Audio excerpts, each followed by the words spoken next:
Assalamu alaikum, Professor Hallaq. Wa alaikum assalam. Welcome to the College of Islamic Studies at Hamad bin Khalifa University. Thank you. It's good to be here.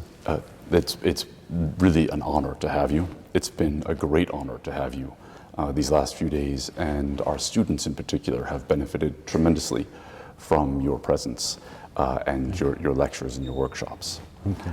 And what we want to do today is delve a little bit more deeply into the overall project that you've been engaged in over the past 15 years or so, of which these books, The Islamic State, Restating Orientalism and Reforming Modernity, are a product. As we found that these books have been tremendously beneficial for our students. And in fact, Restating Modernity in particular is one that's at the core of our course on post-colonial theory and Islamic thought. So what I'd like to do to begin with is to ask you to speak a little bit about what inspired this project and what are some of the core fundamental principles within it.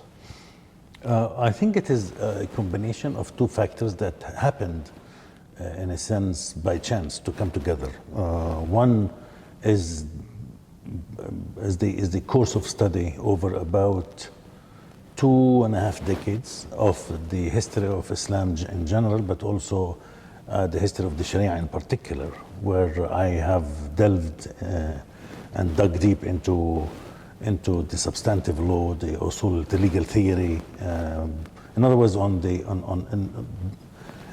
dug into the fundamental features of what the Sharia was about, not only as a theory also, but also as a lived system, anthropologically, so to speak, as an anthropological inquiry. And that once I've done this part, I was becoming increasingly aware, and we're talking here, remember, and I've started early, so that it would put us around the 90s. So once the 90s knocked at our doors, I was already becoming extremely uncomfortable with some of the fundamental problems that we are facing in modernity.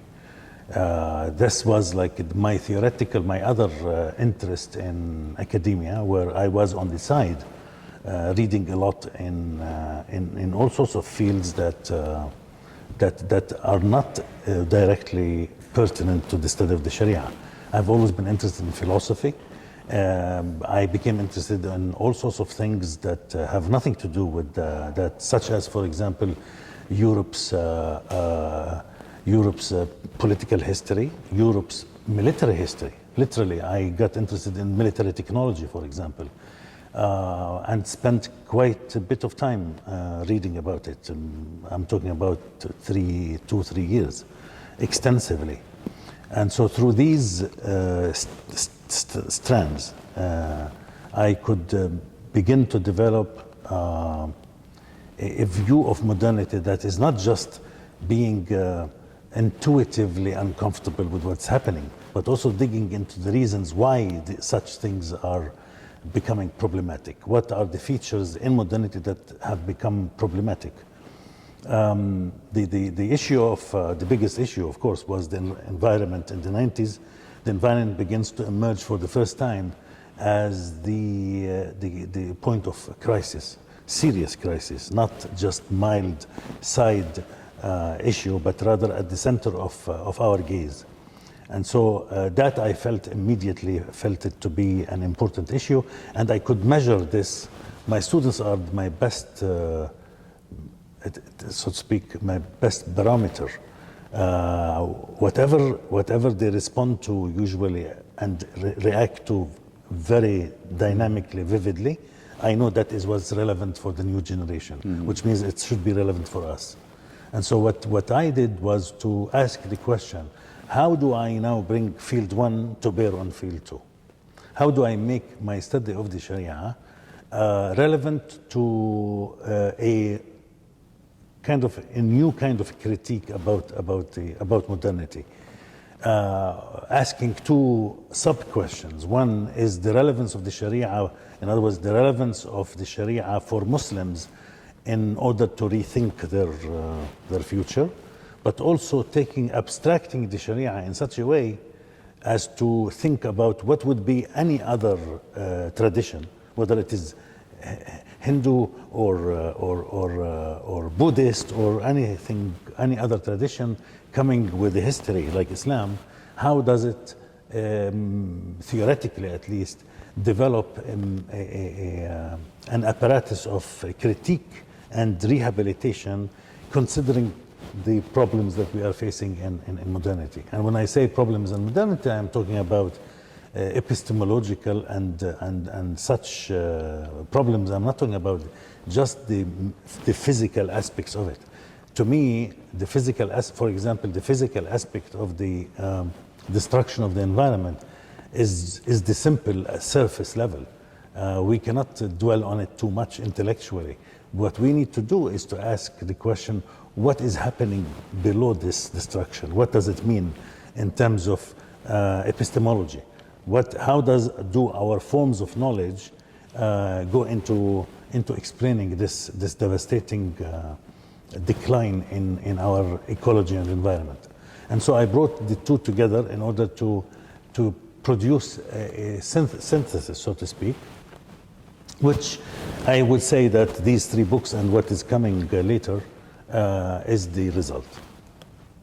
Now that's excellent. Now that, of course, gives rise to many questions. And so let's begin with one of these questions, which is kind of core, shall we say, at the beginning, which actually came up yesterday in our workshop, which is, how is it that understanding the military and political history of Europe helps us to properly situate the Enlightenment? Well, it tells you about new forms of violence first. Organized violence operates at multiple levels. It could be.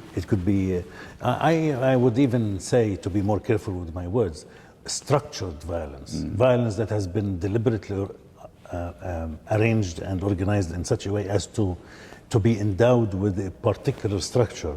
Structured violence, because it's deliberate, because it's calculated, can be very devastating and has proven to be devastating. And military organization is one form of this violence. But I wasn't only interested in the technical and physical aspect of, like, the environment.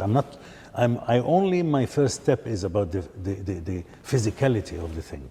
The immediate step that follows begins to ask, what is the epistemological significance of this physical reality? And so when I read, for example, that the military challenge of Europe was not to find only better weapons and more technological and advanced ways of beating the enemy, which is forms of sophisticated forms of violence, but to ask the challenge was, how do we cultivate a new subject for the army? In other words, the individual has to be reformed for the army. Let me give you an example. In the 19th century, when psychology was rising to reach an kind of an epitome with Freud,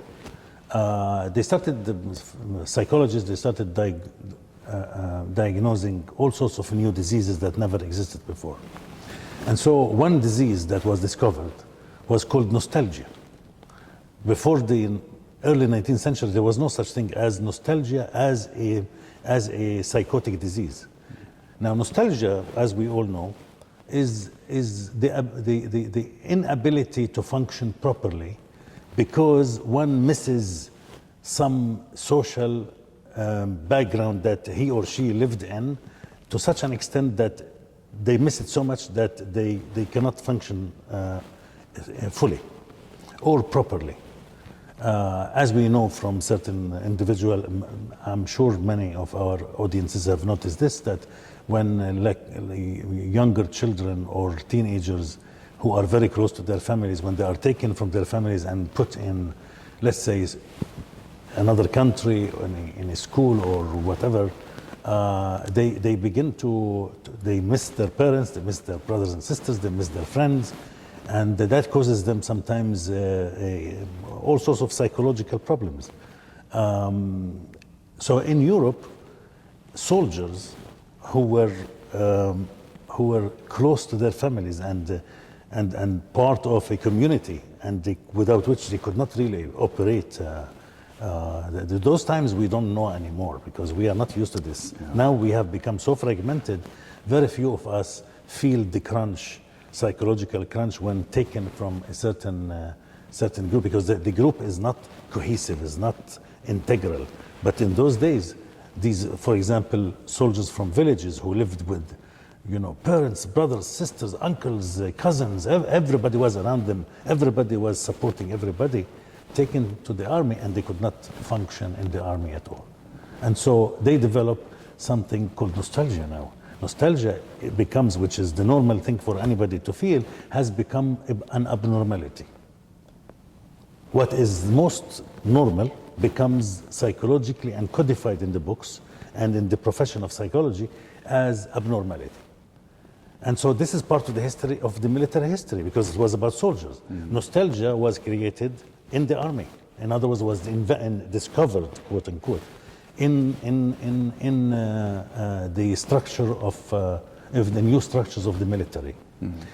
So the standing armies, whatever you want to call them, all of these things created a new subject in Europe, and the army became part of the population.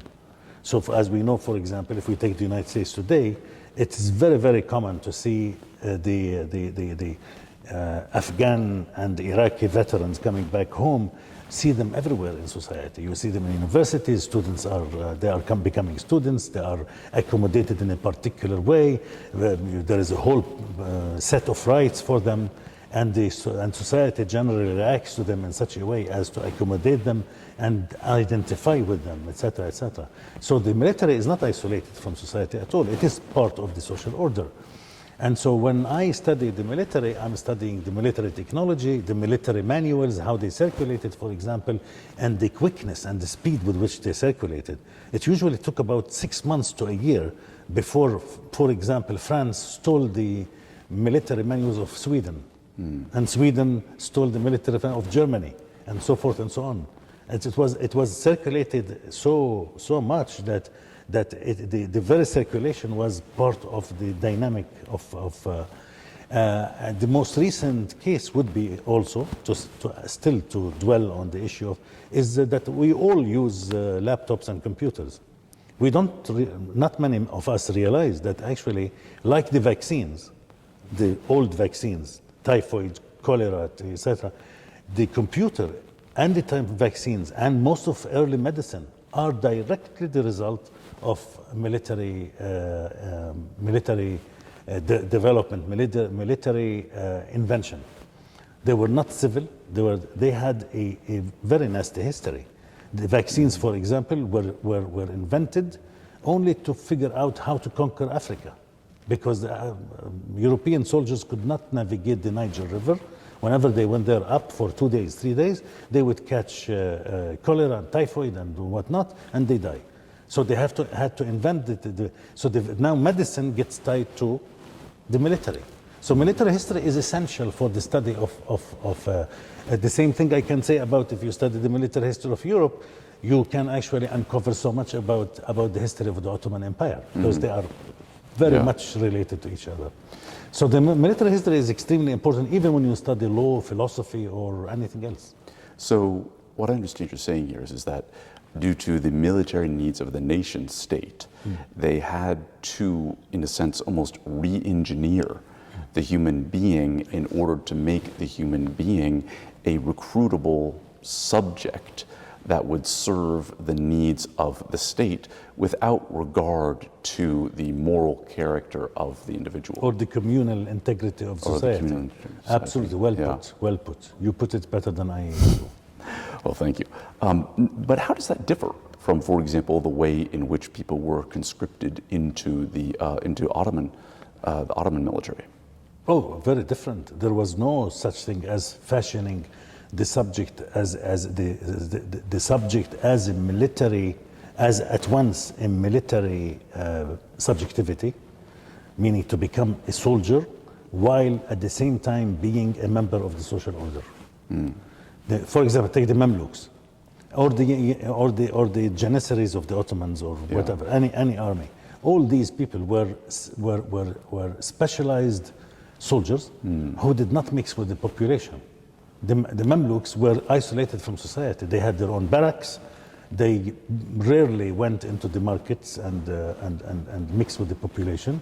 They tended to marry among themselves if they were allowed always to do so, and so forth and so on. So and there was no ideology besides the business of military training and engaging in battle and so forth and so on. For the modern, you have the military and the ideology and the formation of the subject tied very intimately with the concept of nationalism. They didn't have that. They just were kind of basic soldiers. And so being so segregated from society, and remember, this is a characteristic of Islamic history almost from, I would say, from the early 3rd century of the Hijrah, is that the military was always separate from the civic society. It was brought from outside, people who spoke usually a language that is not the native language, mostly Turkic. 80-90% of the military in Islam was Turkic, because they were good fighting soldiers, tribal fighting soldiers, and they didn't speak Arabic. In fact, they converted sometimes to Islam while being soldiers in these areas. And so they culturally, linguistically, even religiously, they didn't integrate in society. They were just soldiers. But the European soldier, and that is the structuring that I was talking about. The European soldier was immediately first taken from society in order to be part of the re-engineering of the social order itself. It went hand in hand. For example, when we talk about France, the French experience is very fascinating, because the French experience went from about, France was made of about 250 kind of districts, or not districts, but like regions, let's call them, that were very different from each other. Imagine, France was like a multiplicity. That was the story of society everywhere before modernity. 250 regions, they had their own dialect, they had their own cuisine, they dressed differently, their conventions and customs and habits were different from each other. Some similar, but some very different. And the unification of France into, there's an interesting book called From Peasants to Frenchmen. Very fascinating book telling this story, where also the military training was an integral part of making that transformation from regional ethnic groups to standardization of the nation, creating the French nation. That's how the French nation was created. I'm not saying only through the military. Of course, there are many other factors that went into its making, but it operated at multiple levels at the same time. One of them, and it's crucial, is the military experience. So, from what I understand you're saying is that then this reformulation of of human beings into recruitable subjects to serve the state required a massive paradigm shift in how the human being itself was conceptualized. Exactly. And that has really is at the heart of the modern project. Exactly. And it is really, and one of the reasons why many of us aren't able to understand it is because we have an anachronistic view of history, and we view our sense of self, our subjectivity, as citizens of the nation state, to be the manner in which other people conceptualize their relation to the powers that be, to the sovereign in the past. Exactly. The creation of the new subject is at the center of the modern project. And it hasn't proven to be a very promising engineering project, because it is creating more problems than we were before. Humanity has always been in trouble in many ways. It has always been facing hardships, etc. But we are actually, the more we invent, the more we engineer, the more in trouble we are. So it's not working. But let me also say something about these questions, because we discussed it so meaningfully now that I just want to add something that might benefit people who are interested in colonialism, in the study of colonialism. Is that's precisely where many of my students ask, so well, everybody colonized. Muslims also conquered lands. Exactly. It's one of the things for centuries, and they were conquerors as well, and they colonized. I say yes, true. Conquest is one thing, and coloniality and colonization are another. Colonization and coloniality, and actually coloniality is more interesting than colonization. Because coloniality refers to precisely this kind of thing, of re-engineering the quality of the human subject. And that's what Muslims didn't do. They conquered, they collected taxes, but they left the conquered population to do what they want. They gave them they could practice their religious rights, even have their own denominational courts, marry, divorce, children, custody. It was all given to them. Do what you want.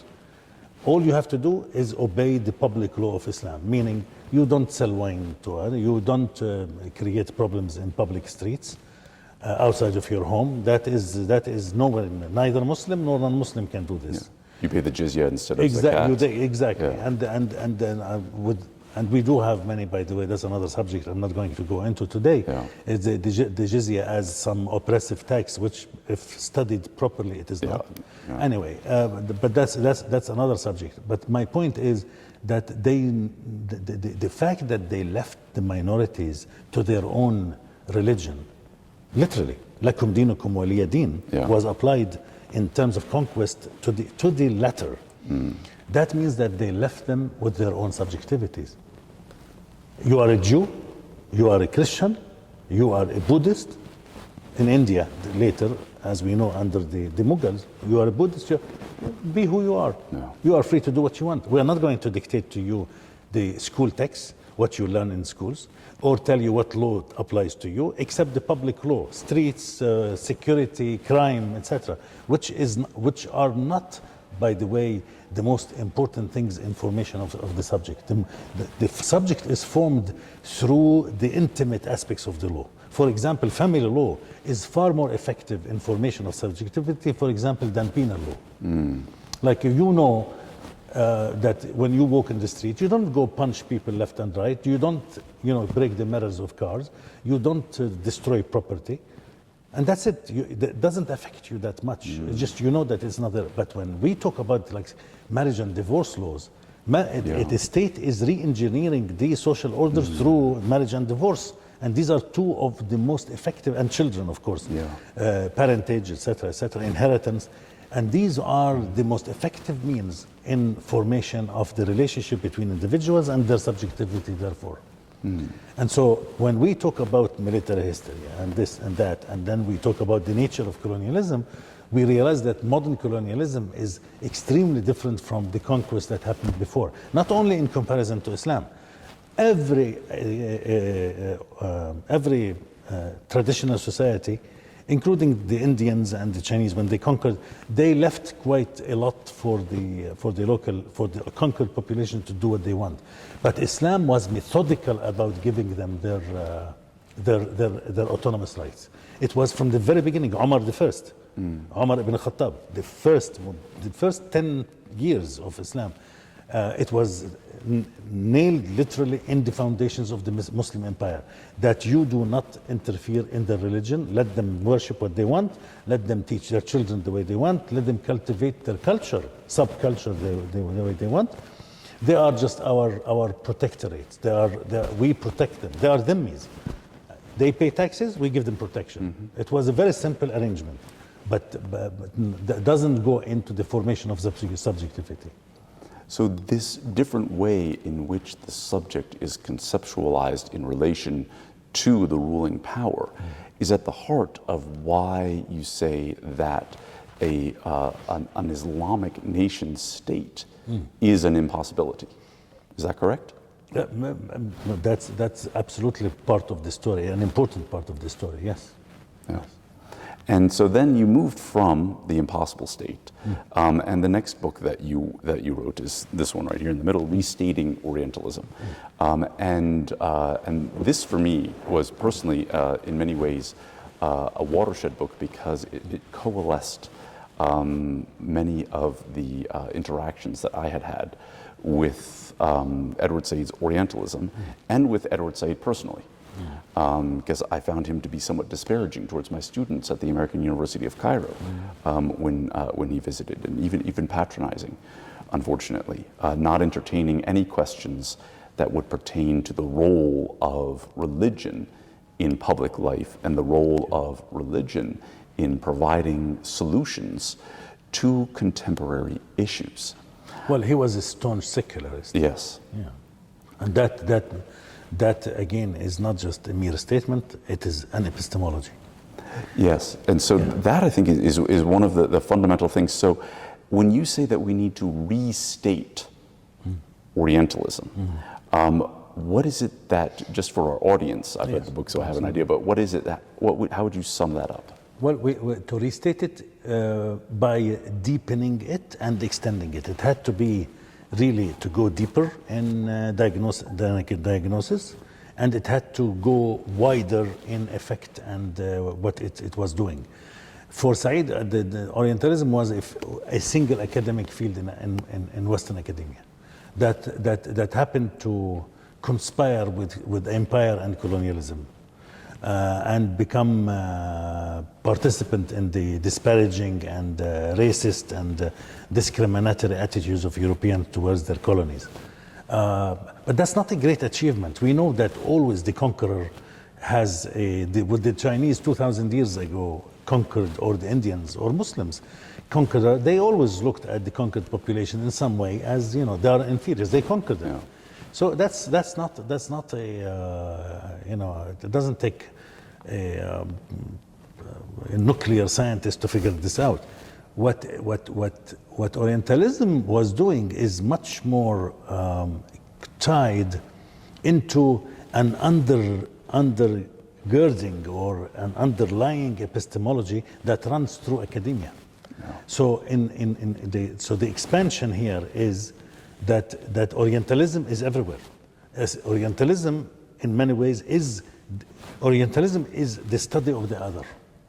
That's the bottom line. The study not just of Asia, but the other. They called it Orientalism because it happened to be Asia and Africa. Even Africa was considered to be part of this, right? So, but as I say, Orientalism is a study of the other, meaning the European, the other of the European, because the field is entirely European. Yeah. And so when we look at it carefully, and that's where Said begins to literally, has absolutely nothing to say, is what is the relationship between Orientalism and, for example, engineering, Orientalism and business, Orientalism and philosophy in academia, Orientalism and economics. If you think about Orientalism analytically and see the genetic makeup of Orientalism, you realize that Orientalism is found in every academic field.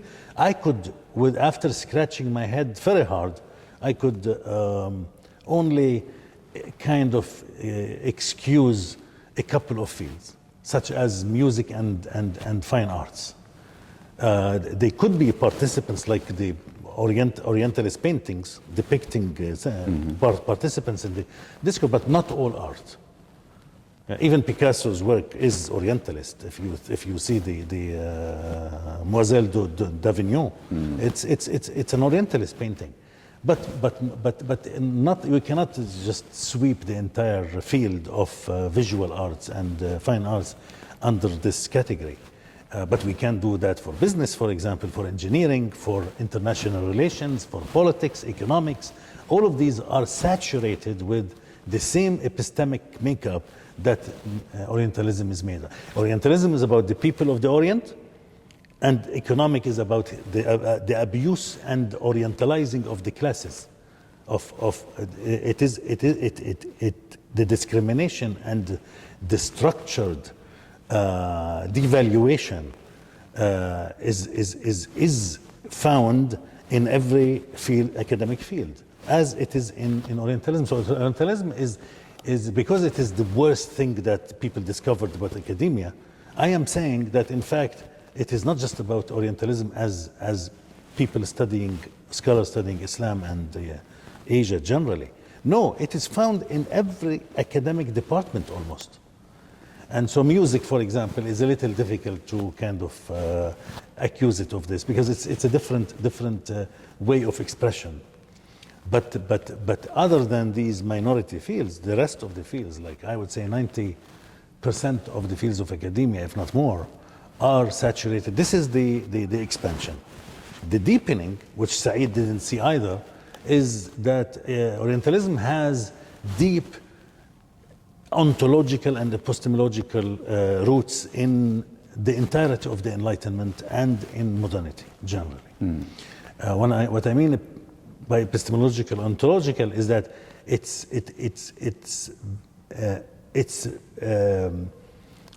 practical effects and results are anchored in deep philosophies of mind that were integral to the Enlightenment mind, even at its best form. I know that many people tell me, well, but Enlightenment is first many Enlightenments. You have the French Enlightenment, you have the Scottish Enlightenment, you have this Enlightenment. All of them shared a common denominator, different than any other thing in the outside of Europe. Yes, they were different, as, for example, brothers and sisters are different in a family. But that family is, let's say, if it is a crazy family, it will be different from the normal family that is just considered to be psychologically So what is that common denominator? The common denominator is precisely the depth I am trying to diagnose here, which is a fundamental change in the view of nature, what nature is. Suddenly nature acquires a new meaning, a new vision, a new perception, a new way of looking at. It wasn't a matter of, oh, let me think, I have to be conscious that nature is this. No, it became part of the European thinking about nature, that it is something that is instrumental, that is at the disposal of the human, and that was tied directly, and that's what many people fail to connect, is that was directly tied to the changing and evolving conceptions of God and cosmology and metaphysics in Europe. By the time Europeans began the Reformation and whatnot, they began to realize, okay, there is something that we need to rework in our conception of God, due to the abuses of the Catholic Church. Really, that's what really drove everything to despair. The modernity is a reaction to the political and religious abuses of the church and the ruler in Europe, either the feudal lords or later the absolute monarchs. This is what it is, and what they did is, the more they dealt with God and transformed His nature within their thinking, the more nature as such was changed. So now nature is not the work of God that is controlled by God directly, but now it is, yes, created by God, but given to man to dispose of as he like, because man, and he, it's always he, it's not she. Yeah. Because man is endowed with the highest intelligence by design from God. So God created the intelligence in man in order to give man the ability to exercise what came later to be the Kantian autonomy. Kant actually came to literally philosophically perfect this narrative of the moral and rational and will of man. The trio, the famous Kantian trio. Rational, free rational will. Freedom, rationality, and willing. These three are really the final kind of stamp on the process that started 200 years before Kant, and that gave Europe the free hand in re-articulating the meaning of nature. And so when, if I may, just when they asked, for example, if you ask a Muslim or a Catholic from old days, from the 14th, 15th century, what is man? They will tell you, man is a creature of God. Anyone who walks and talks like a man is a man. They asked John Locke this question. He said, it depends. If you ask a British girl, if an African person is a man or not, she might, because she hasn't seen a black person behaving like men, she might say, no, he's not a man. And so it's relative. Locke was reflecting this change. And so that really even is part of what opens the way to chattel slavery, wherein human beings are viewed entirely as a commodity. Yes, exactly. Yeah. And so this also, when you get into nature, this is this distinction between how did you put it, between fact and value? Value, yes. Yeah, fact and value, or what then Guénon gets into as the separation of quantity from quality. Yes. Within things, we view things purely in quantitative manner. Yeah, let me give you a very simple example, so people will understand how far we have gone in mechanizing and objectifying ourselves. Today, you can say easily, there are about 60-70 million people in Indonesia below the line of poverty, right? Which is roughly the number, an accurate number, I guess. I'm not sure of exactly, but it is in the 60 million number, below the official line of poverty, the recognized line of poverty. When I say this, or when somebody says it to another, it's an objective statement. There are 60 or more than 60 million Americans who don't have enough money to rise above that defined line. There is no moral sentiment involved in it. But if you were to jump into Islam, and within the Islamic tradition, that is, and if a person says, this man is poor, or this woman is poor, or we have 10 million people in this little state that are poor, it is impossible within the traditional Islamic linguistic repertoire, impossible for them not to have a value judgment together woven into the poor. Why? Because the Quran, for example, never makes a distinction between the value of poverty and the fact of poverty. So once you say, the Quran always says, وَالْفُقَرَاءُ وَالْمَسَاكِينَ. Al-fuqara wal-masakin. Does the Quran need to say more than this? If it says al-fuqara wal-masakin, every Muslim knows immediately, automatically, without reflection. It's a ilm daruri, as the usulis would say. Immediate understanding that al-fuqara wal-masakin, the poor and the downtrodden, means that they need help. In the very language of... it says there's لهم حق معلوم. They have a known right. Exactly, against your wealth, it says as well. Right? More specific. So this kind of taken for granted position where if the Quran or the Arabic language or the Islamic language speaks of the poor, it's always in the value sense of needing help. That not just needing help, voluntary help. They own a right against those who have the money to be helped. That's why you have the zakah. The zakah is obligatory. Why is the zakah there? It's because to fulfill that command, that the poor have a right against the wealth of the rich. It doesn't have to be proven. It's just stipulated. It's posited. And so in so doing, basically the Quran is acknowledging an intrinsic value to the human being. Exactly, and the most important thing about this is that the Quran does not distinguish between value and fact.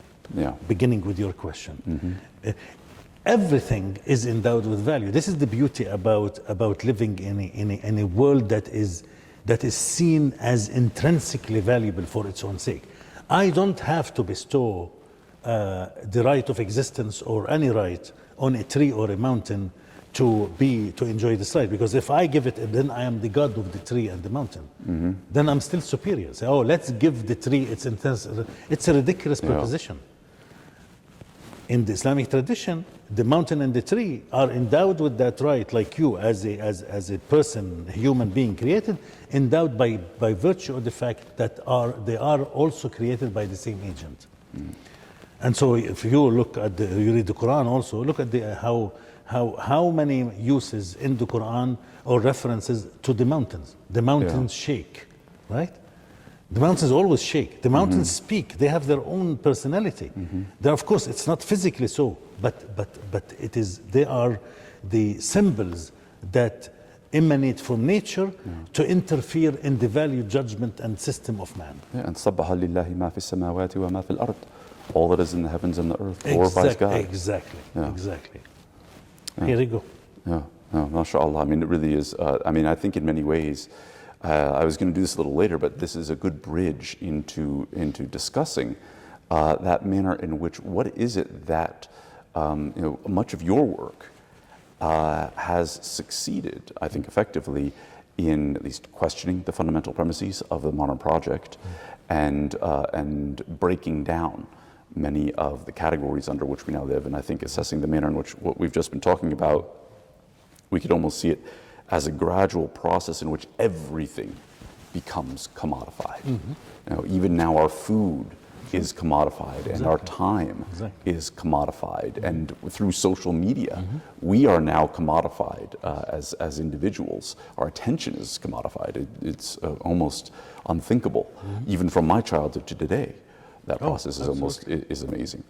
But so you've broken down this process. Now, the other side of that, the flip side of that, is what is it that we can do to then reassert, rediscover, reinstate that paradigm wherein we recognize the intrinsic value of everything?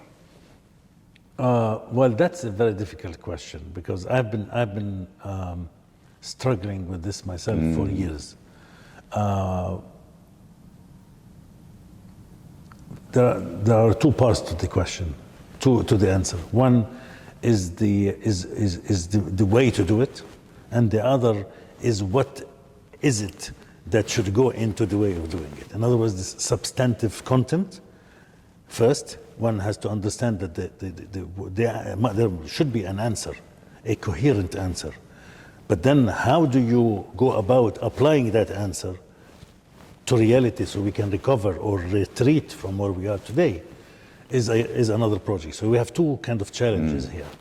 If we talk about the substance of it, and this is why I find the case of Islam extremely fertile, is because a reformulation of the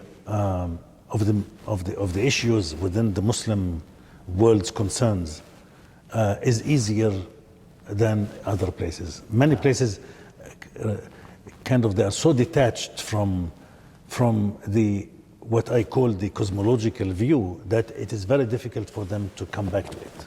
Yeah. Muslims have an easier way because the distance that has been created lately in the 19th and 20th century, and it has been created, is a little less. And so and how do you give, let's be very specific, how do you give an intrinsic value to a tree if you do not believe in the presence of God in the world? In other words, if you don't believe in a metaphysic, in theological metaphysic in the world, you cannot give yourself, as humans, we are not authorized to give intrinsic value to a tree. That actually is self-defeating. If I say you are free, I am actually declaring you free. I can turn around tomorrow and say you are not free. Because this sovereignty lies in my hand. I give you the freedom and they take it away from you. And so we cannot give a tree its intrinsic value. It is not up to us. We are not qualified to do so. We were given that authority about 300 years ago, 200 years ago, and we have done very bad job at it. We destroyed nature, right? We are not entitled actually to anything. We should not be entitled to anything, by the way. We have too many rights. We should, and this is the subject of the lecture today, we should start thinking about reconciling with the issue of humility. We need lots of humility in order to be able to reconceive these things. And so there is no solution really, as the environmental ethicists have really discovered. There's no solution other than positing some sort of a metaphysical power, giving something above all of us a power that would say, well, a tree and you were born or were created in the same vein as part of nature. There is nature, and we are made, by the way, of the same material, as many people know, of what the space material is made of. When they study the meteorites, they find that the metals and the minerals in the meteorites that come from space are the same ones that we have in our bodies. We are one, and the whole universe is made of one. We are not just one with nature on Earth. Earth is part of a larger universe. We are made of this kind of big constellation. We belong to it. And so if we don't recognize this, there's no way out of this dilemma, I don't think. At least I must confess, I am unable to find a solution.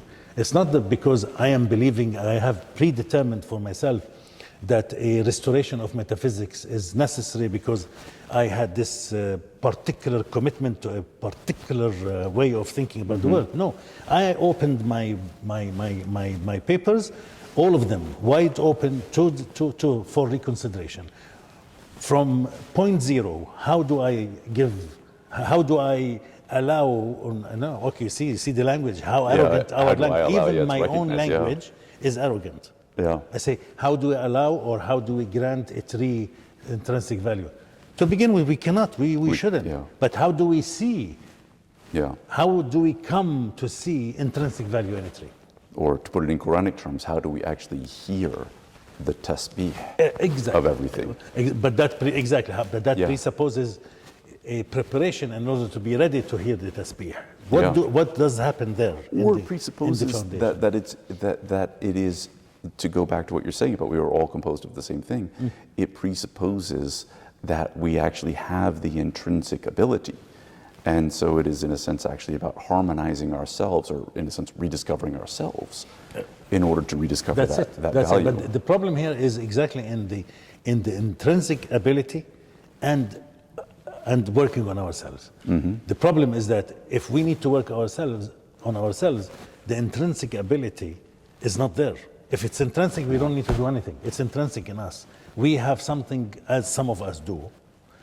The intrinsic, it is part of the character of the person to see these things without education, without inculcation of any value. The problem is in modernity. I don't think that is our case today. In general, people have severed this link. Even religious people who pray are not necessarily, all of them, just because they pray, it doesn't mean that they have internalized this intrinsic value in them. Well, that's one thing I've noticed, that there are many Muslims who are confessionally Muslim and very observant even, who are epistemologically extremely modern. Exactly. That's because they let's say they don't know better. That's all the one can say. But I think these people at the same time are better candidates for further instruction than others who don't even want to. The problem with such thinkers as Foucault, who managed to understand many problems with modernity, and this is why he's valuable. The problem with Foucault is that he is total secularist, liberal secularist. He's a liberal. Very critical liberal, but he's secularist.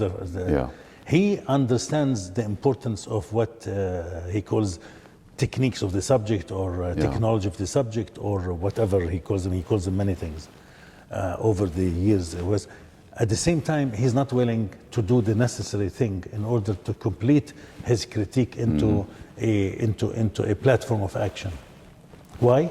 Because he has the typical French trauma against religion. For him, any religion means juridification, meaning that you have to pray or fast, regular, and this for him is an anathema.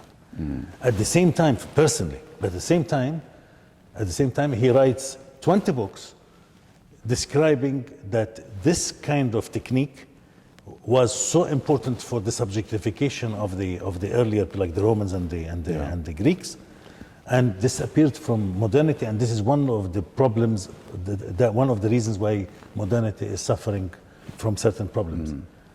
When it comes to implementing, he raises his hands. He wouldn't want to do anything. So one of the interesting things here is that one sees, and we're sitting here, we're in the Islamic world, we're in Education City, which is an educational project that is very well funded.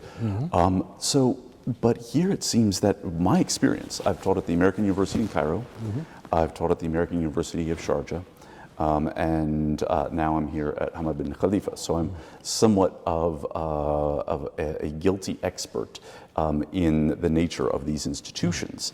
And what I have noticed is that they are often more virulently modern than our institutions in the West, at least the professors within these institutions.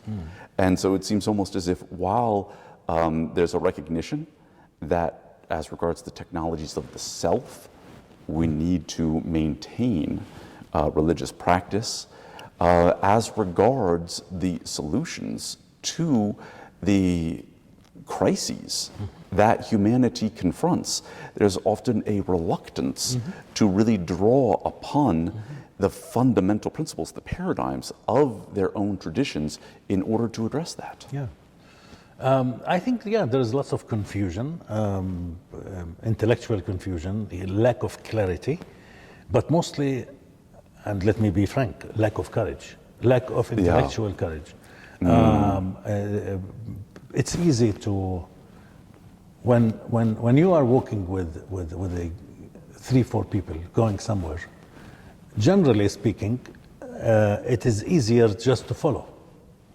Because people will think, oh, he knows where we are going, so I don't need to reinvent the wheel. I'll just walk with the group, right? That's why when I leave the airplane to go for claiming luggage, I actually don't look at signs. I just go with the majority of the people. I just make sure that there is no transfer because I want to pick up my luggage. But that's about why, because it's easier.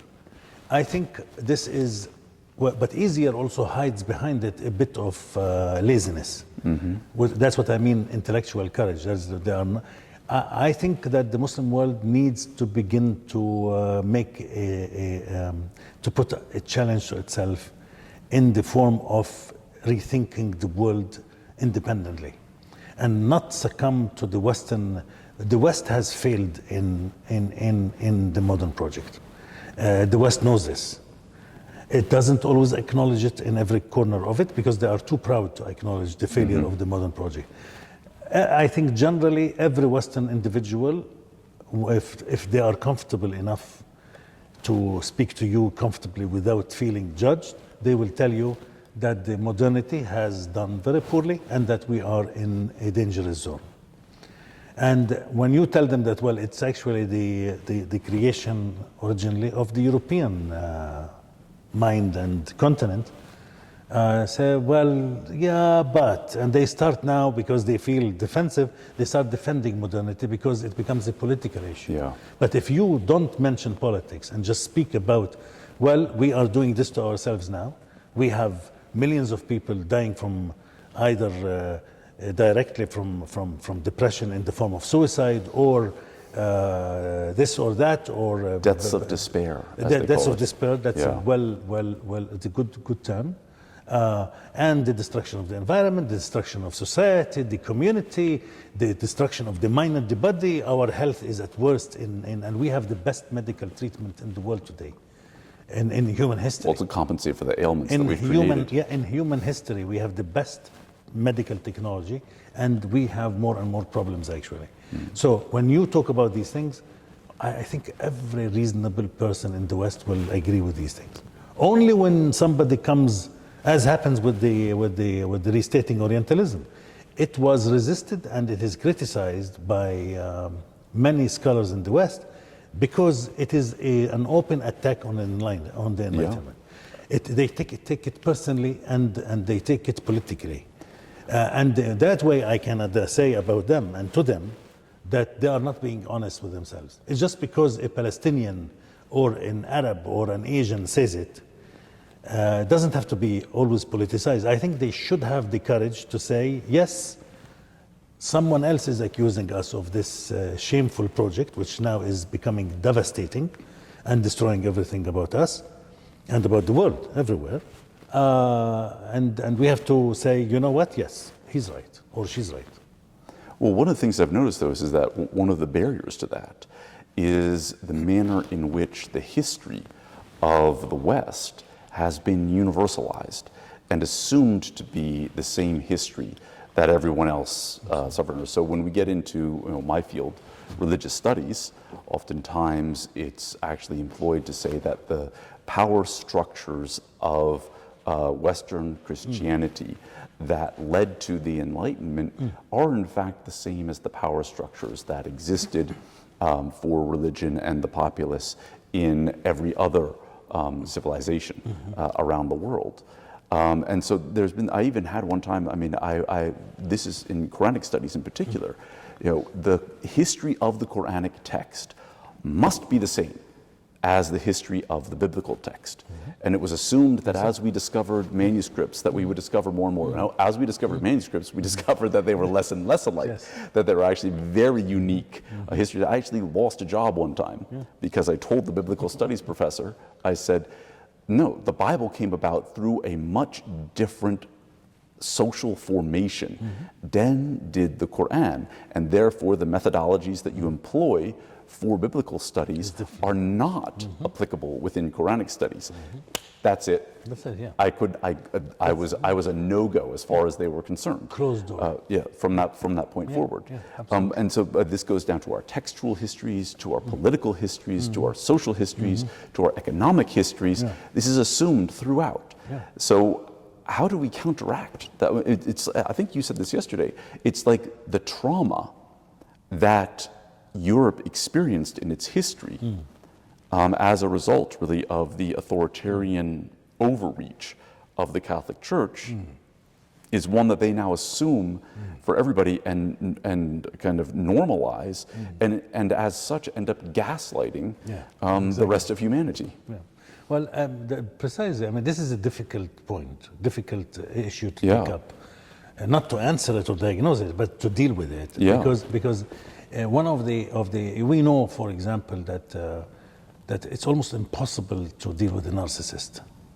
The best way to deal with a narcissist is to leave him or her and disconnect totally, because there's no way of maintaining your own life with the same thing with somebody who has been psychologically and epistemically built into a conception of the self that is extremely arrogant. To put it in simple terms, universalization is another one important facet of arrogance, is to say that what I feel, what I know, what I experience is really your experience. And that's, by the way, what a narcissist would do. A narcissist do exactly this. So to say that, well, no, religion is abusive. No, but Islam's history does not have these features. It's just totally different features. It lived a different experience.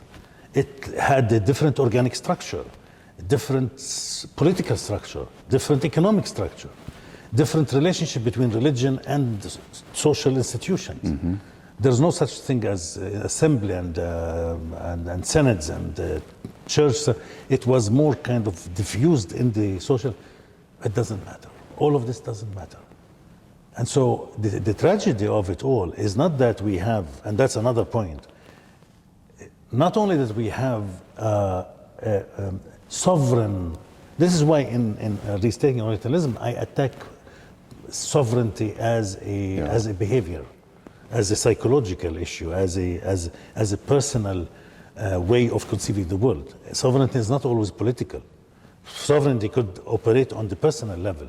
When somebody tells me, I remember it clearly until today, it was almost shocking to me, in a Yale Law School conference, stands up, and this professor man never read 5 books on Islam in his life, summed up to me the constitutional history of Islam, and say that's what it is. I say, how do you know? Who are you to say these things with such confidence?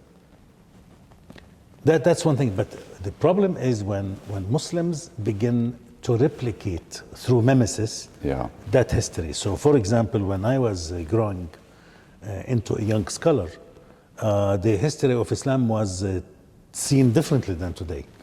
The idea that the ulama hijacked or corrupted or whatever negative quality you can insert there, the history of Islam was never in existence when I was growing into a young man. In the last 20 years, a transformation happened that is almost unbelievable. European history now kind of copies itself onto Islamic history. So whatever happened in Europe in terms of the relationship between church and society becomes part of Islamic history. And that is through not only the universalization of the centers of knowledge in the West, because Muslim intellectuals really, since about 1880, 1890, all the important educators for the leading voices within the Muslim world actually were in Europe. And so Muslim students went and studied with the Orientalists. That's why I say always that we need to rewrite our history. It has not been written yet. Our history has been written by the Orientalists and by Europe for us. So imagine if I were to tell you, you know what, I'll let you know, tell me who I am and what I am. Who would do this today? Okay, really, I know nothing about myself. I'm actually a totally empty person. Please, Dr. Lumbard, you tell me who I am. Probably it would become a comedy on some comedy show. Or a tragedy. Or a tragedy. Well, a tragic comedy. Exactly. But that is exactly what's happening at the level of history. Is that they took what Europe told them they are, and they are believing Europe without even inquiring into this. The lecture today is about precisely this, is how do we write our own history, not only for us, but also to educate others. Now we're just about out of time, and this has been wonderful. I mean, I could do this for another 12 hours and beyond. And perhaps we should try to do that for a wider audience. But I'd just like to say one thing, since we are here, like I said before, in Education City, is it seems to me, and I'd like to pose this as a question, but given our limited time, I'll pose it more as a statement, is that it seems to me that while the institutions of classical Islamic learning are gone, and those classical institutions cannot be retrieved, we could nonetheless, the ethico-religious core of Islam and its fundamental teachings in the Quran, the Sunnah of the Prophet, and we could also say the Ahl al-Bayt, that is continued and preserved, and that we could in fact create institutions from that ethico-religious worldview, grounded upon that, rather than replicating the institutions of the West, which is unfortunately what we're now doing in our universities. That we could do that, and that would be the beginning of being able to effect a paradigm shift that would contribute not only to the betterment of the lives of Muslims, but of all of humanity. Exactly.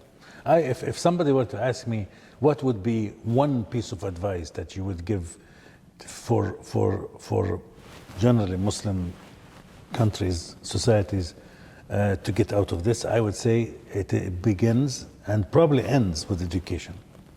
Is to reconceive education, in other words, to reimagine it, re-engineer it, rethink it, and restructure it in ways that are faithful to the identity of Muslims as Muslims who are aware of these, because Muslims and Islam have a lot to say about, or a lot to help others see how we can come out of this, because it's our problem, all of us. The environment, our social fragmentation, our psychological fragmentation, the inequalities, tremendous inequalities, are all basically infecting all of us. But I think Muslims have actually, they are in a position, if they understand how important the resources they are sitting on are, they will realize that they can actually be extremely, first, not only helpful, but also could lead the way in rethinking these issues. Yeah, it's interesting. That's one of the things that Guénon said. He said that while the West is kind of spun almost out of control, in the East they sleep over truths. Well put. Well, that's Guénon's words, not mine. So thank you very much. This has been a wonderful discussion. Thank you. I can't thank you enough for this discussion and for all that we have benefited from you over the last few days. I hope that it will be the first of many discussions. Inshallah. Inshallah.